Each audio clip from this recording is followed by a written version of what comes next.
Democrats still can't think. Charlamagne de God is on the Young Turks as they're kind of doing it backwards, going, what is wrong with the liberals? It tells us where the Democrat Party is now and how they're stuck in the mud. I'm John Mike Keene. Was when young Black men would call in to explain why it was that they had turned on the Democratic Party. And I find their perspective incredibly important and very interesting. And I feel that they were just kind of left behind by the Democratic Party. The border was the biggest issue. And here, these are people on the left. These are people from traditionally from the Democrat Party that are saying they brought up the issue of the border, and everyone in the ground game were saying the Democrats are not addressing this issue. That's why Trump won. Is that if you are someone who identifies as on the left, regardless of where you fall on that left-wing spectrum, if you have the audacity to bring up this very real issue,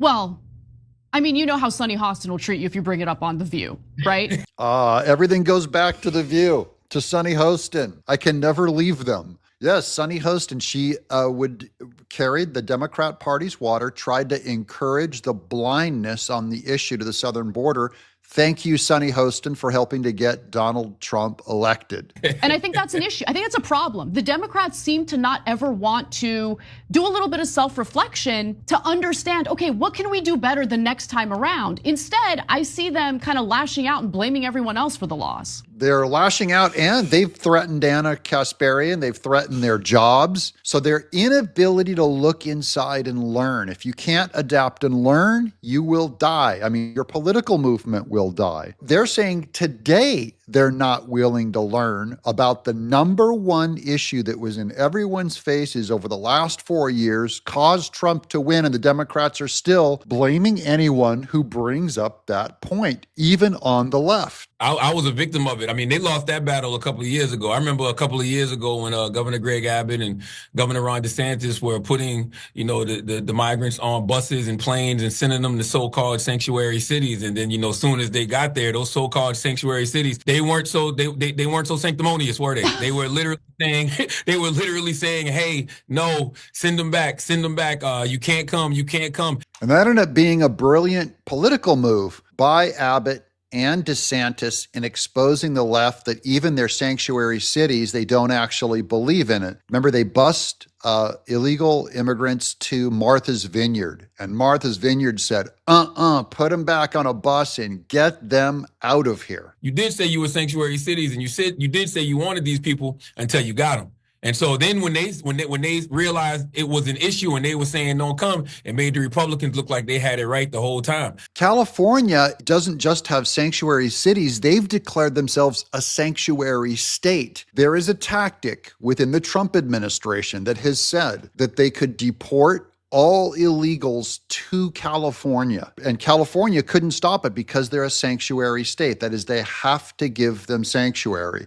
And they could overwhelm that system, further expose them using that same tactic that they used against Martha's Vineyard to expose the left. But the point is that the left is trying to hold on to a losing issue. It's still a losing issue. It's still their position is incredibly unpopular, and they're not dealing with it. And that's good news for Republicans. They're getting more resources than we are. I had a guy, he works in a parking garage in New York. He saw me one day and he came to me in tears, talking to me about how, there were gangs that were coming over, tearing up his neighborhood. And he was saying he knows this because the border needs to be closed. This is a Black woman I'm talking about and a Spanish man. These people were not MAGA in any way, shape, or form. Now, here's where Charlamagne de God gets it wrong. He says they're not MAGA in any way, shape, or form. What he means is they're political, they're not going to wear the T-shirt. But Trump successfully made the border a MAGA issue back in 2016. It's his entire brand.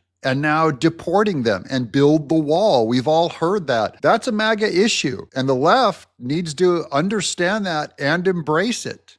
And Charlamagne de God will have none of it. And I say that, or if I'm in an interview with, I think at the time I was doing an interview with Fox News, and they asked me a simple question: do I think the border is going to play an issue come November? I told them everything I just told y'all. Next thing I know, MSNBC has a headline that says Charlamagne de God is spreading MAGA messaging. That proves that it is a MAGA issue. And whether if Charlamagne wants to say it or not, He is carrying MAGA's water, and we welcome it. Thank you for carrying our water. And then MSNBC says he's spreading MAGA. That is not MAGA. That is not MAGA messaging, and that is the Democrats dismissing what their base was actually telling them, because they already had labeled the issue of the border a Republican MAGA issue, and it wasn't. It was an American issue, and it was people in their party, people in their base, or used to be in their base, complaining about it, and they didn't listen. It's an American issue. MAGA is the only one that took it up. The Democrats will not take it up. They still won't take it up because of their Marxist ideology. They're committed to a philosophy that does not believe in borders, that believes in the racial divisions. And so they're going to continue to be a victim of that loser philosophy. And MAGA is going to continue to redefine the Republican Party. And we might even get people like Anna Kasparian, the Young Turks, and Charlamagne the God. We may get even more of them next time if this continues. I'm John Mike Keene.